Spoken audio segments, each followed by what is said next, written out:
Sebelum saya mulai dari segala sesuatu yang akan saya bicarakan, saya mau buat pengakuan kepada Bapak Ibu Saudara bahwa saya orang yang penuh kelemahan.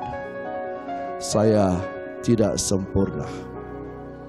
Masih banyak hal-hal yang kalau orang lihat saya masih banyak kekurangan. Ketika teman-teman di tempat ini tidur sama-sama saya dalam satu ruangan, mungkin saya yang paling bersuara keras di situ, di alam petiduran. Ya, mungkin dengan tubuh saya seperti ini, yang gendut seperti ini, yang maju ke depan, inilah kelemahan saya. Saya masih lemah di mata, saya masih lemah di telinga, saya masih lemah di perkataan. Dan seringkali orang memakai kelemahan saya untuk apa? Untuk menjelekan saya. Tapi saya bersyukur pada Tuhan bahwa saya adalah manusia yang lemah. Sebab kalau saya kuat, maka saya tidak memerlukan Tuhan. Amin. Kalau saya sempurna, maka saya tidak memerlukan Tuhan. Tapi karena dalam kelemahan ini, maka saya percaya Roh Kudus akan menguatkan saya. Roh Kudus akan menuntun saya langkah demi langkah dalam kehidupan ini. Orang berkata begini, ketika kamu gendut seperti ini, bangun pagi lihat cermin. Lalu berkata pada cermin itu, dan pegangilah perutmu. Bikin malu, bikin malu, bikin malu, bikin malu. Orang seperti ini tidak pernah menerima dirinya sendiri. Kenapa sampai begitu? Kenapa harus malu dengan perutmu? Ini hasil perbuatanmu. Iya toh? Ini hasil perbuatanmu. SMA saya 45 kilo. Bayangkan saudara, SMA itu 45 kilo, itu usia saya sekitar 16-17 tahun. Tanggal 8 kemarin pengumuman, saya 40 tahun. Jadi selama 17 tahun itu sampai 40 tahun, bayangkan betapa susahnya saya menggemukkan diri saya. Masa saya harus menguruskan diri lagi? Amin. Hidup gemuk. Karena saya menggenapi firman Tuhan, orang yang ditanam di pelataran Tuhan akan bertumbuh subur, gemuk dan segar. Haleluya. Saya bersyukur pada Tuhan. Keajaiban Tuhan memelihara hidup saya dari 45 kilo sampai 90 kilo itu bukan gampang. Itu suatu hal yang luar biasa. Amin. Mertua saya mau gemuk-gemuk tidak bisa. Makan banyak pun tidak bisa.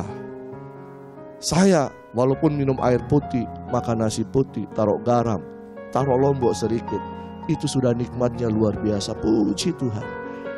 Saya menikmati semuanya. Itulah kelemahan saya. Amin. Kalau orang yang tidak mengetahui kelemahannya, tidak akan pernah maju. Biarkanlah orang berbicara tentang kelemahan kita semua. Yang penting kita tahu kelemahan kita. Biarkanlah anjing menggonggong, kafilah tetap berlalu. Tapi kalau ada di tempat ini anjing yang menggonggong, hati-hati. Ya, hati-hati. Oke, kita lihat slide kita. Kedewasaan rohani tidak ditentukan oleh aktivitas rohani. Tetapi apa? Kemauan untuk bertumbuh dan bergerak menuju kepada kesempurnaan Kristus. Bahwa kedewasaan rohani tidak ditentukan oleh aktivitas rohani. Walaupun saudara banyak beribadah, banyak Alkitab, tetapi kalau kita tidak meresponi Roh Kudus mengubahkan kehidupan kita, tidak ada kemauan untuk bertumbuh, maka kita tidak akan pernah menuju kepada kedewasaan. Amin. Jadi kedewasaan rohani tidak ditentukan oleh aktivitas rohani, tetapi kemauan untuk bertumbuh dan bergerak menuju kepada kesempurnaan Kristus. Hari ini saya akan berbicara tentang bagaimana kita bisa menuju kepada kesempurnaan Kristus. Roma pasal yang ke-8 ayat yang ke-26. Kita akan mulai di situ, ya. Roma 8 ayat yang ke-26. Kita akan melihat satu demi satu ayat-ayat ini. Roma 8 ayat 26 sampai yang ke-30. Mari kita baca bersama-sama. Para pria lelaki akan membacakan ayat yang genap. Wanita, para gadis akan membacakan ayat yang ganjil. Setuju?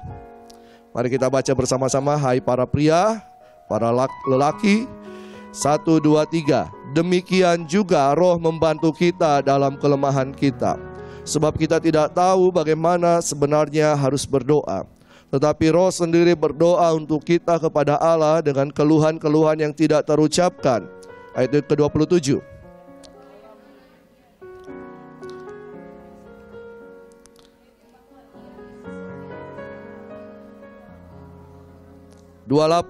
Kita tahu sekarang bahwa Allah turut bekerja dalam segala sesuatu untuk mendatangkan kebaikan bagi mereka yang mengasihi Dia, yaitu bagi mereka yang terpanggil sesuai dengan rencana Allah. 29.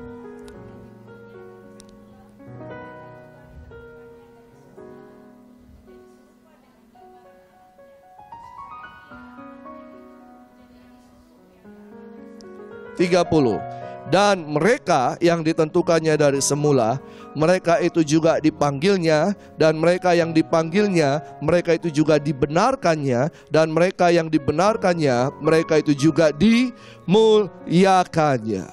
Tujuan kita kemana? Dimuliakan Tuhan. Amin. Tapi firman Tuhan katakan ayat 26, demikian juga Roh membantu kita di dalam kelemahan kita. Kita tidak sempurna seperti tadi saya katakan. Masih banyak kelemahan-kelemahan yang ada. Nah, dalam kelemahan ini Roh Tuhan itu akan membantu kita. Supaya ketika kita berespon dengan itu, kita tidak terpuruk di situ. Kita tidak berada tetap di situ, di dalam kelemahan itu. Ya, kelemahan ini berbicara banyak hal. Kelemahan dari sisi karakter kita, kelemahan dari sisi mentalitas kita, kelemahan dari sisi moralitas kita. Tapi Roh Kudus berkata bahwa di firman Tuhan berkata bahwa di dalam kelemahan kita, Roh Tuhan akan membantu kita. Amin. Roh Tuhan akan membantu kita. Selanjutnya ketika kita ada dalam kelemahan, kita tidak tahu harus berbuat apa. Kelemahan juga bisa berbicara tentang masalah persoalan. Kelemahan juga bisa berbicara tentang apa yang sedang kita hadapi hari-hari ini dan kita tidak sanggup untuk menghadapinya. Kita tidak kuat. Lemah berarti tidak kuat. Kita tidak kuat menghadapi tantangan kehidupan. Kita tidak kuat dan kita tidak mampu. Dan ketika kita tidak tahu lagi, kita datang pada Tuhan, lalu kemudian kita berdoa, kita tidak tahu apa yang harus kita ucapkan. Firman Tuhan katakan, demikian juga Roh membantu kita dalam kelemahan kita, sebab kita tidak tahu bagaimana sebenarnya harus berdoa. Suatu ketika ada seorang majelis disuruh berdoa. Dia sudah puluhan tahun di gereja. Ketika itu seorang pendeta baru tiba untuk menjadi gembala di situ. Ada doa ucapan syukur. Lalu kemudian sebut saja namanya Pak Petu. Ya, Pak Petu. Nanti doa makan, Pak Petu yang pimpin di dalam doa. Ingat, puluhan tahun dia ada di situ dan tidak pernah berdoa. Karena Pak Petu ini menghormati sang pendeta yang baru, Pak Petu berkata, "Oke, saya akan berdoa."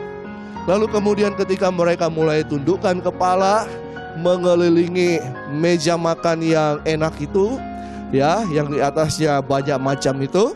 Lalu kemudian mereka mulai dengan sikap berdoa.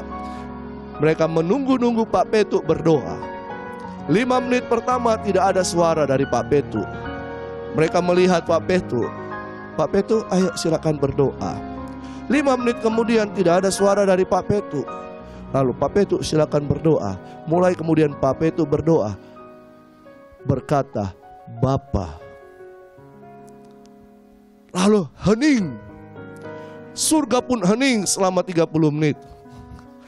Hening. Pada dalam keheningan itu mereka menunggu-nunggu Pak Petu kapan lagi mengatakan kalimat. Lalu kemudian Pak Petu berkata, "Oh Bapa." Wah bagus, tadi Bapa, sekarang ada oh Bapa, 2 kata. Tunggu lagi. Kemudian Pak Peto berkata, oh Bapa, amin. Yang penting Pak Peto berdoa. Suatu kali juga ketika saya diceritakan sama teman saya, dalam suatu pelayanan, lalu kemudian seorang, saya lupa singers atau pemain musik disuruh berdoa. Ayo berdoa untuk pelayanan ini.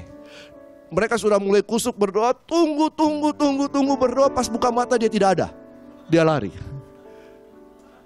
Nah, apakah seperti itu? Bukan. Ketika kita dalam kelemahan kita dan kita tidak tahu harus berkata-kata apa, kita hanya mungkin menangis, mengeluarkan air mata kita tidak tahu mengucapkan kalimat apa kepada Tuhan. Mungkin kita cuma berkata, Tuhan,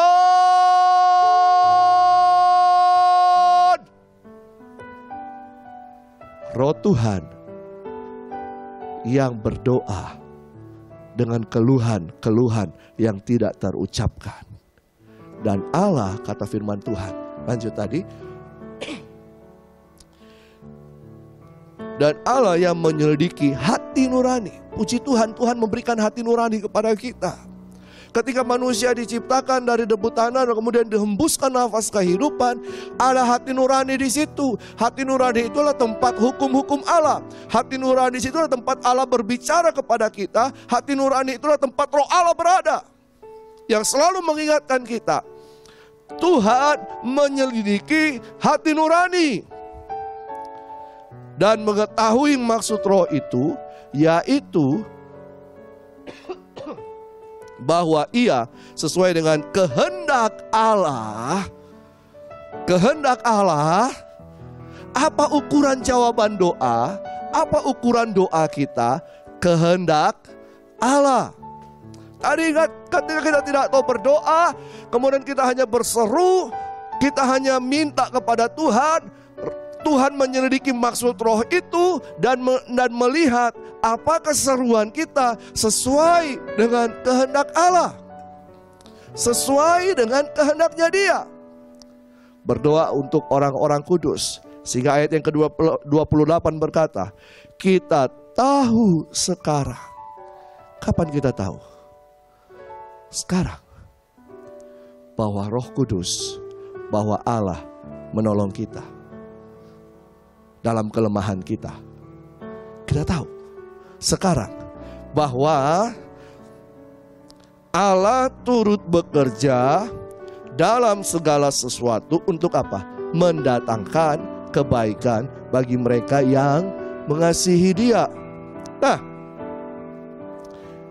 kata bagi mereka yang mengasihi Dia itu disebut begini dalam bahasa aslinya. Tois, agaposi, ton, theon, panta, sunergei, eis, egaton. Yang artinya dilarang buang sampah sembarangan. Ya, ini bahasa Yunani. Artinya begini, bahwa bagi mereka yang terus mengasihi Allah dalam segala sesuatu, Ia turut bekerja untuk mendatangkan kebaikan. Apa maksud kebaikan di sini? Kebaikan ini adalah membawa kita menjadi serupa dengan Kristus.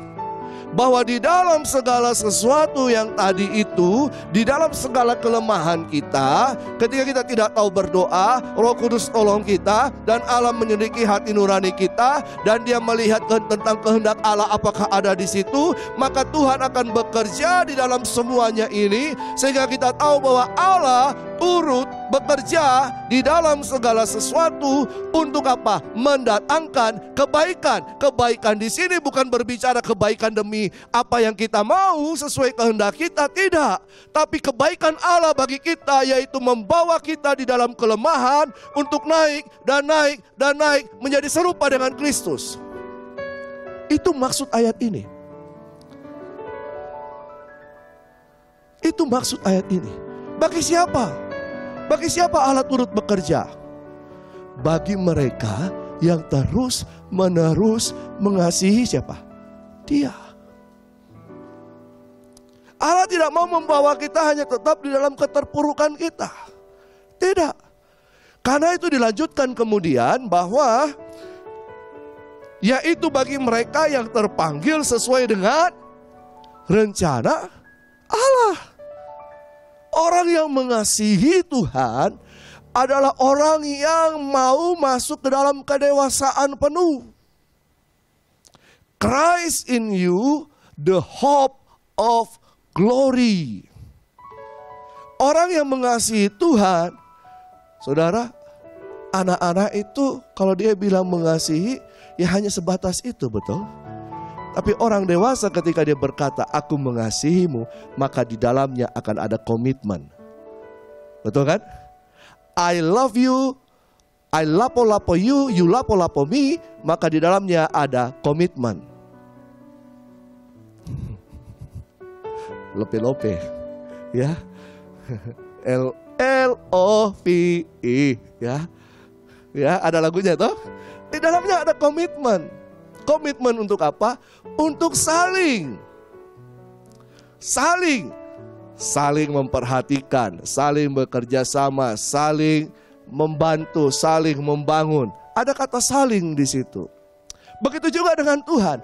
Allah itu turut bekerja. Kepada siapa? Kepada mereka yang terus-menerus mengasihi Dia. Respon kita apa? Mengasihi Tuhan. Kenapa kita mengasihi Tuhan? Karena memang kita terlebih dahulu dikasihi Tuhan. Allah terlebih dahulu mengasihi kita. Bagaimana caranya Dia terlebih dahulu mengasihi kita? Dia yang memanggil kita. Dia yang telah lebih dulu memanggil kita. Firman Tuhan selanjutnya berkata begini. Sebab ayat yang ke-29. Sebab semua orang yang dipilihnya dari kapan? Dari semula telah kau tetapkan hidupku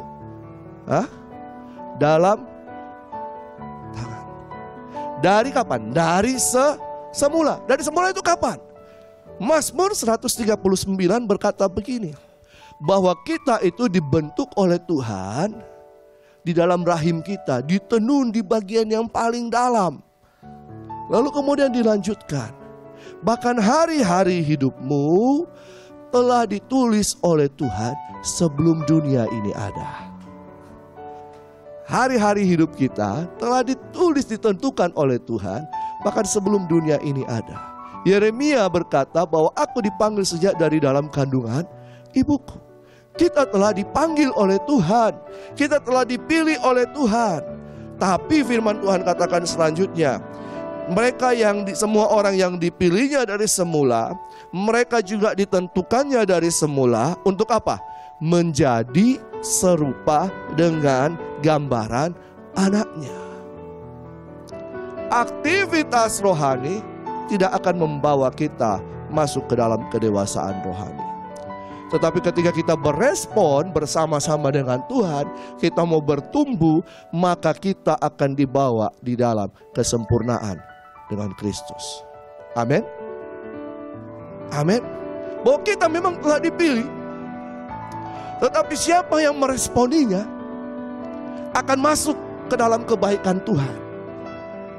Siapa yang meresponinya akan masuk dibawa oleh Tuhan di dalam keserupaan dengan Kristus. Itulah kebaikan Tuhan bagi kita. Nah, setiap orang yang dipilihnya dari semula, mereka juga ditentukannya dari semula untuk menjadi serupa dengan gambaran anaknya, supaya ia, anaknya itu menjadi yang sulung di antara banyak saudara. Dan mereka yang ditentukannya dari semula, mereka itu juga dipanggilnya. Dan ketika kita mendengar panggilan Tuhan dalam kehidupan kita, saya percaya kita semua di sini mendengar panggilan Tuhan.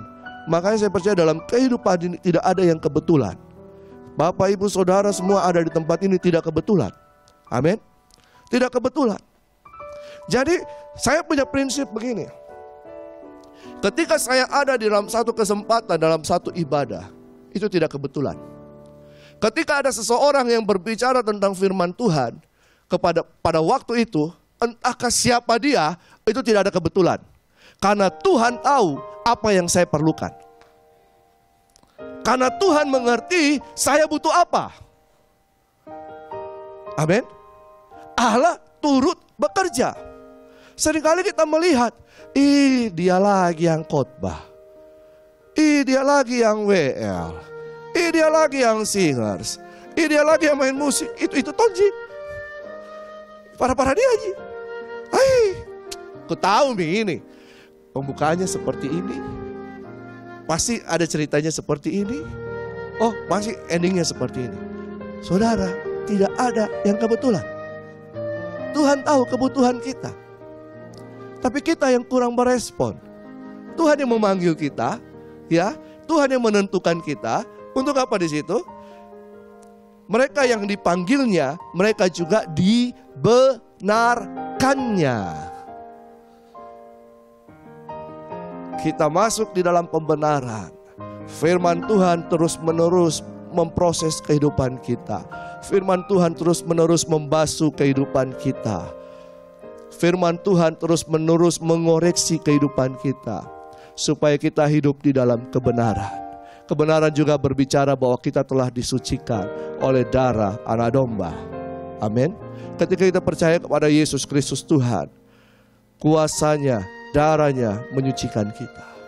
Ketika kita minta ampun, Dia mengampuni kita, menguduskan kita. Untuk apa?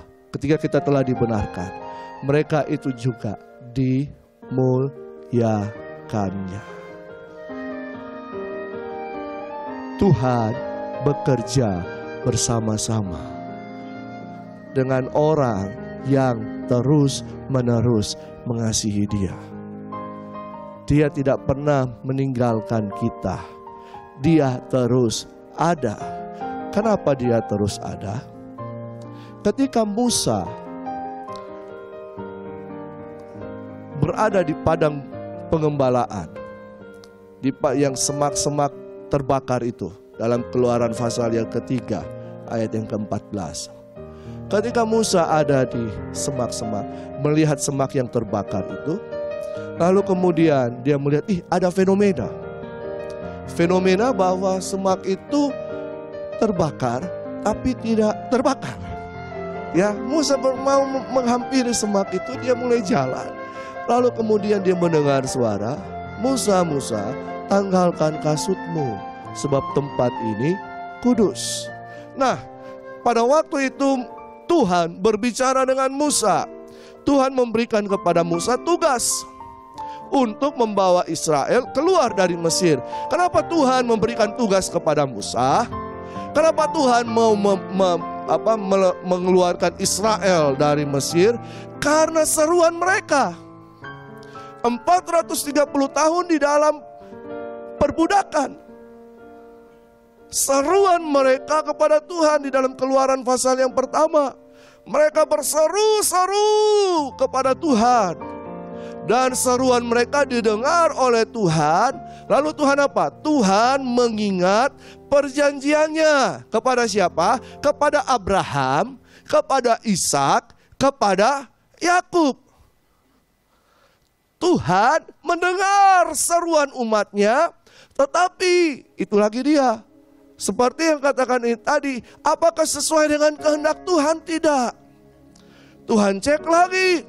Tuhan lihat dalam perjanjiannya. Kepada siapa? Kepada Abraham, Ishak, dan Yakub. Setelah Tuhan cek, oke, memang ternyata bahwa aku telah berjanji kepada umatku ini, kepada Abraham, Ishak, dan Yakub. Makanya disebut Elohi Abraham, Elohi Ishak, Elohi Yakub. Allah Abraham, Allah Ishak, Allah Yakub. Lalu kemudian yang dikenal pada waktu itu Elohim. Elohim itu untuk jamak, yang artinya satu pribadi, satu Tuhan, satu Allah di dalam tiga keberadaan. Di dalam tiga cara berada. Itu Elohim. El itu tunggal. Makanya kita tahu ada El Shaddai, El Shaddai, El Elyon, El Adonai. Ya kan? Kita dengar kata itu, kita kenal kata itu. El, Elah, Ilah, Allah, Alef, Lamek, Hei, Allah. Itu sudah disebutkan jauh hari. Ya, disebutkan sebelum Musa bertemu dengan Tuhan. Lalu kemudian Musa berkata begini kepada Tuhan. Tuhan, kalau seandainya umatku bertanya, siapa namamu? Apa yang harus saya jawab? Lalu di situ dikatakan begini. Tuhan berkata begini, katakan, aku ya adalah aku. Aku adalah aku. Begini aku katakan kepada orang Israel. Nah, jawab firman Allah kepada Musa, aku adalah aku. Lagi firmannya, beginilah kau katakan kepada orang Israel itu, akulah, aku telah mengutus aku kepadamu. Ya. Akulah aku yang telah mengutus aku kepadamu. Kemudian Musa menyampaikan kepada orang Israel bahwa dia ada. He is exist. He is exist. Dia ada. Tapi dia ada bukan hanya sekedar melihat. Dia ada untuk berbuat sesuatu. Dia ada untuk berbuat sesuatu. Pada konteks ini dia ada untuk menolong orang Israel. Berbuat apa? Berbuat melalui Musa untuk membawa orang Israel keluar dari Mesir. Aku ada. Aku berbuat. Nah, dengan kata aku ada, aku berbuat ini, aku adalah aku, maka kita kenal dengan 4 huruf itu. Tetragrammaton. Nah, kenapa sampai dikatakan aku adalah aku? Bahwa dia ada selalu beserta dengan kita. Firman Tuhan katakan begini, berserulah padaku pada waktu kesesakan, maka aku hanya diam-diam saja. Aku hanya melihat saja. Aku cuekin saja. Aku duduk-duduk minum kopi. Apakah seperti itu? Apakah seperti itu? Berserulah kepadaku pada waktu kesesakan, maka aku apa? Aku berbuat sesuatu. Aku akan menjawab engkau. Berserulah kepadaku pada waktu kesesakan, maka aku akan menolong engkau. Bahwa Allah turut bekerja.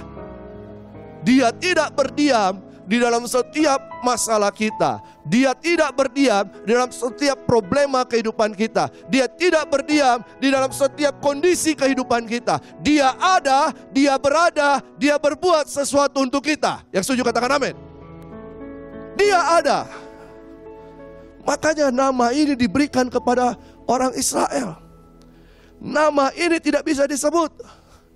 Tidak bisa dilafal. Coba saudara lafal itu. Menjadi satu kata. Bisa enggak? Bisa enggak?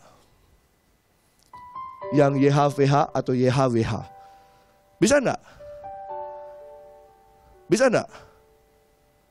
Tapi kemudian karena penerjemahan, dimasukkan unsur huruf hidup dari Adonai.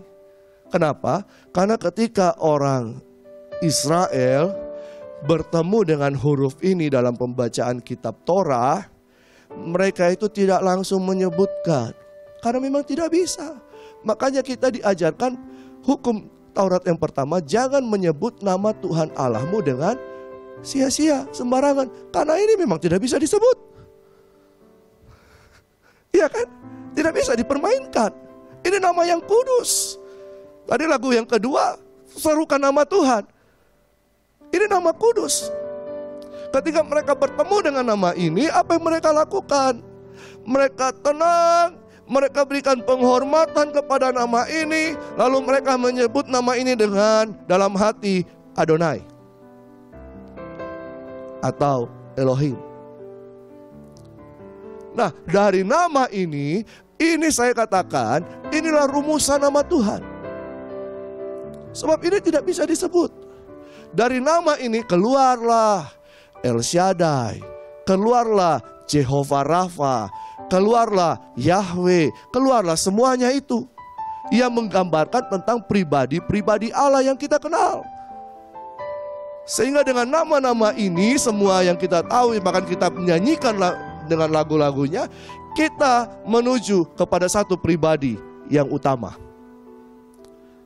Iya dah? Kita kenal lewat apa? Lewat nama-namanya. Ini nama yang sakral. Coba gambar berikutnya. Ini dia. Saudara bisa baca ini? Ya. Itu Yod. Yang ini, yang kayak koma di atas. Saudara belum. Lanjut. Yod, Hei, Vav atau Waw, Hei. Ini 4 rumusan nama kata. Inilah 4 huruf rumusan nama Tuhan. Kalau di Alkitab kita tulis Tuhan huruf besar. Ini rumusannya yang menyatakan bahwa Dia ada, Dia berbuat, I am exist. Selalu ada. Kayak kita biasa selfie, foto plak masuk Instagram, masuk Facebook. Supaya apa? Supaya orang lihat kita ada kan? Exist. Ya, kita exist. Nah, ini dia. Lalu kemudian nama ini sebenarnya merujuk kepada siapa? Nama ini merujuk kepada siapa? Lanjut. Koma tadi, Yod itu berbicara, itu piktografi hand. Yang kayak jendela itu menggambarkan sesuatu yang dilihat keluar. Behold. Yang kayak tongkat panjang itu gambaran paku atau nail, disebut wow atau vav. Makanya ada YHVH atau YHWH. Ya, tergantung pemakaian. Nah, hey, behold the hand, behold the nail. Behold the hand, behold the nail. Lihat tangan, lihat paku.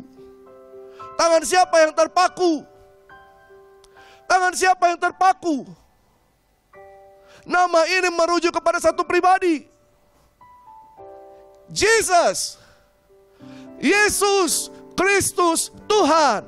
Makanya dikatakan, aku tahu sekarang bahwa Allah turut bekerja bersama-sama di dalam segala sesuatu. Bahwa kita di dalam Kristus, Kristus di dalam kita. Ketika kita percaya Yesus, kita terima Dia sebagai Tuhan dan Juru Selamat, Yesus ada di dalam kita. Yesus itu yang menyertai tiap langkah kehidupan kita. Amin. Karena Dia ada. Dari nama ini. Sehingga ketika Yesus disalib, ada 3 tulisan di atas kayu salibnya. Coba dibuka. Ini dia. Yang paling atas itu tulisan Ibrani. Yang di tengah itu Yesus Nazaretus Rex Judeon, itu huruf Romawi. Yang paling bawah itu Yunani. Ya, yang kita tahu hanya Inri kan, yang di tengah itu. Yesus Nazaretus Rex Ludadeon. Yang kita tahu itu Inri. Tapi ada 3 kata ini, tulisan ini. Ini dari mana? Ini orang Yahudi yang tulis. Coba lanjut. Inri berkata begini. Yesus Nazarenus Rex Ludaeon. Yesus orang Nazaret, Raja Yahudi. Inbi Yesus ho Nazareus ho Basileus ton Ludaeon. Sama artinya. Nah, yang paling bawah ini, YHWH atau YHWH itu merujuk kepada siapa? Yesua Hanazareti Femelek atau Wamelek Ha Yehudim. Yesua Hanazareti. Yesua, Yesus orang Nazaret, Raja orang Yahudi. Wow. Jadi kita tidak usah lagi dipusingi oleh nama. Kita punya nama Yesus. Amin. Kita punya nama Yesus. Nama Yesus ini yang selalu ada beserta dengan kita. Sehingga firman Tuhan katakan bahwa Dia turut bekerja untuk mendatangkan kebaikan bagi kita, mendatangkan kebaikan untuk membawa kita kepada kesempurnaan. Karena Tuhan telah memilih kita dan Yesus ada di dalam kita, memulihkan kehidupan kita untuk menjadi sempurna seperti Dia. Sehingga ketika Yesus ada di dalam kita dan bekerja di dalam kita, ayat yang ke-31 berkata begini, sebab itu, apakah yang akan kita katakan tentang semuanya itu? Apa yang kita katakan? Kolose 1 ayat yang ke-27 berkata begini. Kolose 1 ayat yang ke-27. Kepada mereka Allah mau memberitahukan betapa kaya dan mulianya rahasia itu di antara bangsa-bangsa lain. Wow, kekayaan akan rahasia Tuhan itu yang dicari oleh bangsa-bangsa lain. Bahwa kekayaan oleh rahasia Tuhan itu adalah bahwa Kristus ada di tengah-tengah kamu. Kristus yang adalah pengharapan akan kemuliaan itu bersama-sama dengan kita. Sehingga kita berkata, aku lebih daripada pemenang. Kalau kita mengasihi Tuhan, siapakah yang dapat memisahkan kita dari kasih-Nya? Pengertian ini seharusnya akan membawa kita menuju kepada kedewasaan sempurna bersama Yesus. Bahwa Allah turut bekerja di dalam segala hal. Sejak kita tidak ada, Allah telah menetapkan, memilih kita. Allah yang telah menguduskan kita. Bahkan Allah yang memuliakan kita. Amin. Tidak peduli latar belakang kehidupanmu. Tidak peduli masa lalumu. Tidak peduli itu semua. Bahwa Allah turut bekerja di dalam segala sesuatu. Nah, kata bekerja di dalam segala sesuatu juga bahwa pada waktu kita mengasihi Tuhan, di saat itu apapun yang sedang terjadi, segala sesuatu yang sedang terjadi, bahwa itulah yang dipakai oleh Allah untuk mendatangkan kebaikan bagi kita. Allah memproses kehidupan kita. Allah memproses kehidupan kita lewat berbagai hal. Untuk apa? Supaya kita menuju kepada kesempurnaan Kristus. Amin. Kita ada di dalam Kristus. Kristus ada di dalam kita. The hope of glory yang akan membawa kita kepada kemuliaan. Tuhan memberkati.